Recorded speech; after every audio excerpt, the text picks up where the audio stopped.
Massive heart অ্যাটাকে আক্রান্ত হয়ে সাভারের একটি হাসপাতালে লাইফ সাপোর্টে আছেন জাতীয় দলের সাবেক অধিনায়ক তামিম ইকবাল।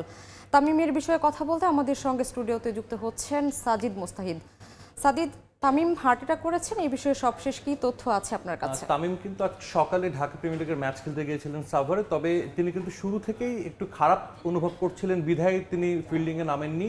বুকে ব্যথা অনুভব করছিলেন, তাকে ঢাকায় আনার জন্য কিন্তু একটা হেলিকপ্টারও গিয়েছে, তবে তার অবস্থা খুব বেশি খারাপ হয়ে যাওয়ার কারণে কিন্তু তাকে স্থানীয় একটা হাসপাতালে ভর্তি করানো হয় এবং এখন পর্যন্ত তিনি সেখানে চিকিৎসাধীন অবস্থায় রয়েছেন।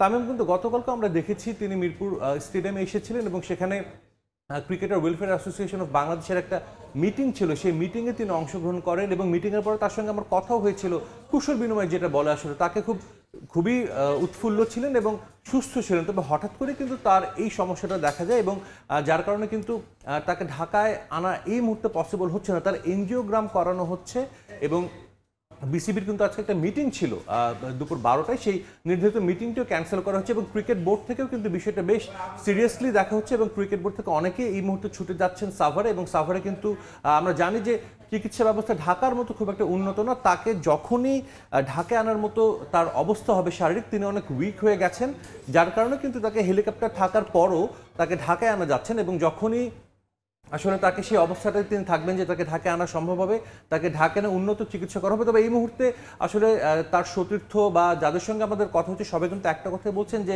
সবার এই মুহূর্তে তামিমের জন্য অনেক দোয়া করতে হবে, কারণ তামিম আমরা জানি বাংলাদেশের ইতিহাসের অন্যতম সেরা ক্রিকেটারদের একজন এবং তিনি এবছরও কিন্তু ঢাকা প্রিমিয়ার লিগে বেশ ভালো ক্রিকেট খেলছিলেন এবং তার দলও কিন্তু বেশ ভালো অবস্থানে রয়েছে। সেখান থেকে তামিম ইকবালের আসলে এমন অবস্থাটা আসলে খুব উদ্বেগজনক এবং তার পরিবারের সদস্যরাও কিন্তু এই মুহূর্তে ছুটে যাচ্ছেন সাভারে। তার চাচা আমরা জানি ক্রিকেট বোর্ডের পরিচালক আকরাম খান, তিনিও সাভারের পথে এবং তার স্ত্রীও কিন্তু এখন সাভারের পথে রয়েছেন। আমরা জানি ঢাকা থেকে সাভার যাওয়াটাও কিন্তু বেশ সময় সাপেক্ষ ব্যাপার, যার কারণেই ক্রিকেট বোর্ড বা তার পরিবারের সদস্যদের পৌঁছাতে কিছুটা হলো সময় লাগছে। তার বড় ভাই তিনিও কিছুদিন আগে কিন্তু অসুস্থ হয়েছিলেন, তাকে দেশের বাইরে নেওয়া হয়েছিল।